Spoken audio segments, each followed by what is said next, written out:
Mana 2026 Jahon chempionatidagi eng zo'r 5 gol. Birinchi o'rindagi gol esa hech qachon ko'rilmagan.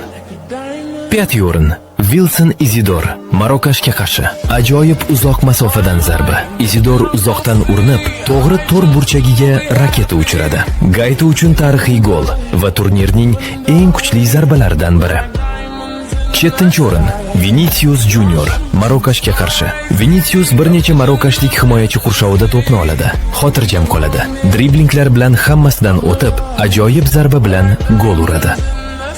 3 место Hwang In-beom Chexiyaga qarshi. Hwang In-beom turnirdagi eng nafis gollardan birini uradi. Jarima maydonchasi oldida to'pni olib, ajoyib finti bilan bir necha chexiyalik himoyachini ortda qoldiradi. So'ng boshini ko'tarib, darvozabonni mukammal parashyut zarbasi bilan hayratda qoldiradi. Texnika, sovuqqonlik va aql bir